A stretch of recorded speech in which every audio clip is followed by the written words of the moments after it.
transactional is an ugly word. People think a lot of the times about money, okay? And yes, a lot of relationships are about money. Business relationships are for sure about money. But a lot of marriages, a lot of boyfriend, girlfriend, they're not solely about money, okay? But she's not going to be with you if you're homeless. She's also probably not going to be with you if you're a janitor, especially if she's attractive, because she'd want a higher quality of life. It's not solely transactional. Does not mean she's a gold digger, does not mean she likes you only for your money, but your money certainly makes you more attractive because you're able to give her a better life, which creates better conditions for that relationship. But it's not just a financial transaction. Everything's transactional. You're always transacting some kind of emotion, okay? Nobody's in a relationship for no reason. They're in a relationship because they're getting something out of it. They're getting sex, they're getting affection, they're getting money, they're getting love, they're getting humor, they're getting warmth, they're getting some of those things, or all of the above, depending on the relationship. And you're probably not getting that in a business relationship, but you get what I'm saying. Okay, everything is some kind of a transaction. You're spending your time with someone, okay, you're spending your time with that person because you are getting something out of that, and that person is getting something that you give out of that. Down to, talking to the checkout girl, you're trying to be cheerful and charming, as you always are, and you're hoping that she responds in turn, and now you've had a positive transaction. You've exchanged state, you've raised her state, and she's gone back and raised your state, and it's been a positive interaction, okay?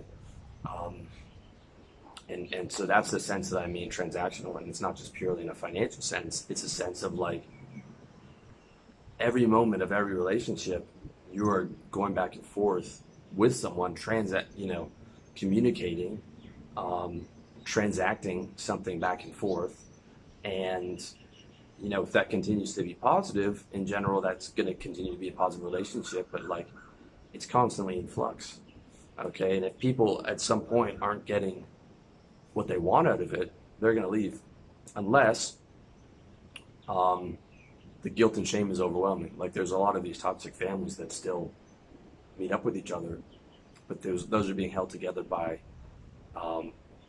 guilt and shame. But that's still transactional. They're transacting guilt and shame, and that's a control mechanism over someone else, keeping them in that relationship. Okay. But all behavior is transactional. You have an impulse behind everything that you do. Everything that you say, you want something for that. And when you continue not to get to what you want, you no longer want to have a relationship with that person. Okay? Unless you're being able to be manipulated by guilt and shame. But that's still, you are listening to your wants and your transactional nature in the sense of, I want to see them more than I want to feel all this guilt and shame that I would get from my toxic family or my toxic partner, whatever that is. Okay? So, when you hear me talk about self-interest and stuff like that, I'm not talking about some bullshit Ayn Rand objective self-interest. She was not an objective person at all, if you've read her bios. She had some really intelligent things to say, but she was not an objective person. None of us are. We all follow our emotions, okay? Our emotions are our center. We use logic to be able to maximize the amount of state that we're able to have. We're emotional creatures.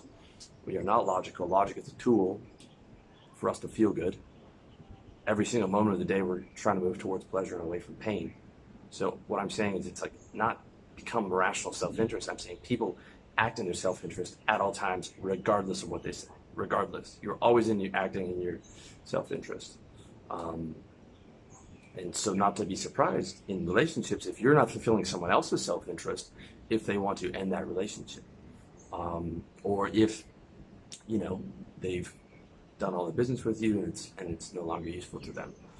And that allows you to be able to end things gracefully, to end on a positive note, which I'm pretty good at. There were times in my 20s or whatever with women when you're emotionally invested where I've ended up things badly. You can watch the Seinfeld episode on the bad breaker upper because you want to punish someone because they hurt you. But ultimately, the more knowledge you have, the more awareness of this stuff you have, the more you'll be able to stop, to be able to keep the relationship going. Okay, like those guys who get divorced and they're blindsided, they'd had problems for 10 years that they just hadn't been addressing. So that's the first thing. The second thing is the more you're able to end things on a positive note, because you weren't under a delusion that something was going to last forever regardless of conditions. Okay, and you're able to manage your expectations, and that allows you like a massive amount of social and intellectual freedom, because you're so much more accurately able to predict reality.